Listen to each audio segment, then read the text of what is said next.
motivation is to look after people who can't look after themselves, basically.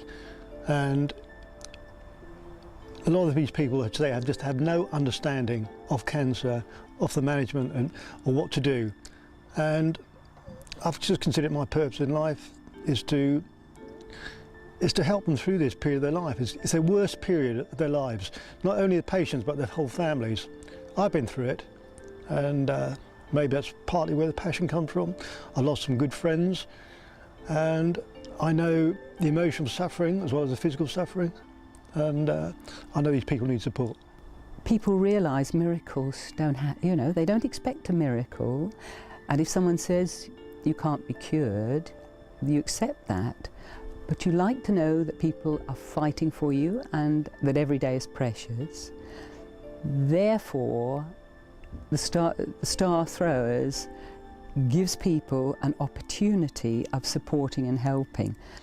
Unfortunately, hope is destroyed too many times by oncologists, not meaningly, they don't mean to do it, but it's just by sort of saying, sorry, there's nothing more we can do for you. They've removed all hope. And when they come here, it's the opposite. They come here and I'm sort of saying, no, there's always something we can do for you. There's always some way we can help you. And we can help you, it doesn't matter how long you're going to live, we will help you in the next few months, the next few years, whatever. But there's always ways we can help you, and we will never give up on you. I think the homely atmosphere encourages the family as well. I think they all feel comfortable to come and sit here. They can all have a nice day in Wymondham. It's a really nice town with lots going on, so a nice place to come for the day and then also come up here to see what Star Throwers has to offer them. We cover Norwich mainly in this area, isn't it? So Wymondham, Attleborough, Norwich and the surrounding areas, but I would like to see Star Throwers starting up around all the major hospitals. Again, it's like everything else, it needs support. It has to be, you have to have somebody with a bit of knowledge of oncology to help run it.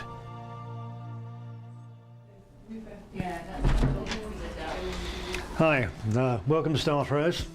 Come in and we'll show you what we've actually got here. When you come to Star Throwers, the first thing we normally have are the meet and greet girls who are actually relaxing at the moment over here.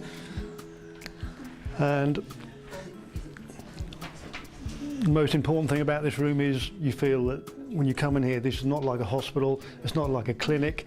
It's it's like your front sort of sitting room at home. We've got the open fire going and everybody feels nice and relaxed. As I say, the people who come here for the first time, they will come and speak to the meet and greet girls. Good morning, Star Throwers. Can I help you? The girls here will ask them, what do they actually want from Star Throwers? And if they want to see me, the doctor, or do they want a massage or just want advice, the girls here will point them in the right direction. Star Throwers was in existence when I first encountered Henry. My husband had cancer and he had had cancer for 2 years, and we spent an hour, 2 hours, Henry explaining, questions being asked and answered. And when we came out, my husband said, gosh, what a human being, that's the hand of human kindness. And he said, I want you to do as much as you can to make Henry understand how very important it is what he's doing. And he said, I'd like to think other people who have cancer have a chance to experience what I have. His attitude to people, to the patients that were coming in and also to their families, he just has such a nice, comfortable way about him that makes people feel at ease. In this section here, this is our what I call the kitchen basically. And then, like in every person's home, a kitchen is a good place for people to meet up, and we sit down there and have a cup of tea, whatever. And so I love this table here behind you, because the table is where all the people sit round and they feel relaxed, they feel they can talk to the other people around the table.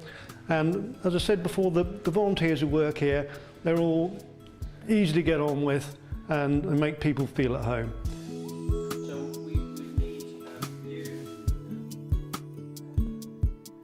sometimes people, when they're just feeling a bit low, they need to come in here and talk to somebody. This is exactly what the Star Throwers Kitchen is for. And here is our education room. And I say we're very proud in that we do lectures now, not only to the general public, but we're also involved in a lot of the local schools. And as you can see, we've got Naomi here, who helps, works here as a volunteer. And I say we're quite lucky that quite a few of the kids from local schools come here and do help us out. This room, I say, we use it for video shows. We also give it for lectures, and basically it's just used as a general teaching room. In addition, though, we hope to do additional things such as therapies, such as maybe painting, music, whatever. And I say we're just evolving at the moment, but hoping this room is going to be well used in the future. I don't pretend to be somebody special. I've never been a person who wore a suit. I never liked wearing a tie. And you know, people know I'm a practical person. I like to get my hands dirty, and they know I'm one of them. I'm on the same wavelength. You know, I'm not a pedestal above them, and they feel because of that they can talk to me basically about anything. I've never met a human being like him before, and I'm very grateful that my husband met him. Because it renewed his faith in a lot of human beings.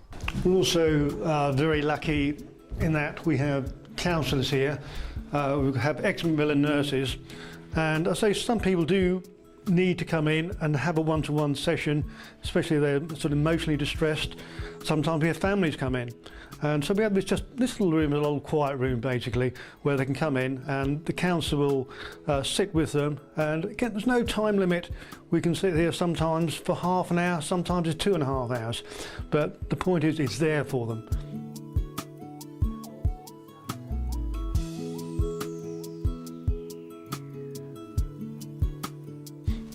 When people first come, they often they come to see me because they want to talk generally about their cancer because they don't understand what's going on. In many cases, others want to talk about their therapies. Is there any alternative things they can do? I'll say, for example, they might have been offered chemotherapy as opposed to radiotherapy. They don't know what to go for. Others come for genetic advice, breast cancer specifically, and they want to know should they undergo mastectomy, whatever. So this is my room where I just sit with them, and normally we spend anything from sort of an hour to an hour and a half going through their specific problems. Everybody that has become involved in Star Throwers has done so because one man has been prepared to give so much of himself. He's trained to do a job, but what he does beyond the job is just incredible, and therefore he inspires people because he gives so much of himself. The least they can do is support him in doing that. This is the massage room, and again, this is probably the room that is actually used more than my room, I'm very glad to say. We have 7 volunteer masseurs and osteopaths, and these girls do massage, they do reflexology, they do Reiki. Now, none of these therapies cure cancer, but they make people feel so much better in themselves. And that's the whole purpose of the Star Throwers, is to make these people go out of here feeling better than when they came in. And again, we're exceptionally lucky that the girls who work here, they're professional, they're caring, and they're just tender. And without exception, I've never had anybody come out of here and sort of said, I've had a bad massage. They always love it. There's lots of things people can do to help, to raise funds for us. They can do coffee mornings or sponsored events, maybe run a marathon if they're really feeling energetic. But really, any efforts are welcomed. People can come along here and have a look round and see what we're doing here and see if they feel inspired to help us in some way or other. Everybody is a volunteer here. Everybody's here because they want to be here to do something to help somebody else. And I think that's a really nice, refreshing atmosphere to work in as well. For him to be doing what he's doing is quite amazing, and therefore anybody who volunteers or who helps with the star throwers, he just leads by example. And that is just the most rewarding thing for people to feel that they can help somebody achieve what he is indeed doing. I've tried so far to keep this place totally charitable, in that everybody who works here, from myself, Tina, who spends 7 days a week here, and the rest of the volunteers, absolutely nobody gets paid. And we do it because we're passionate about it.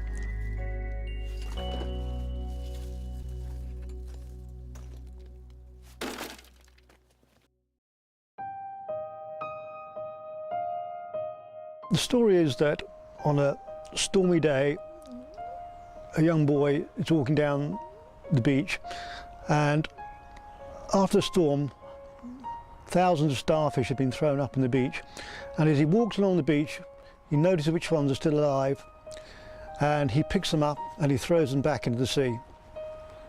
And an old man is there watching him, and after a couple of hours, the old man, he walks down to him and says, "Boy, you're wasting your time.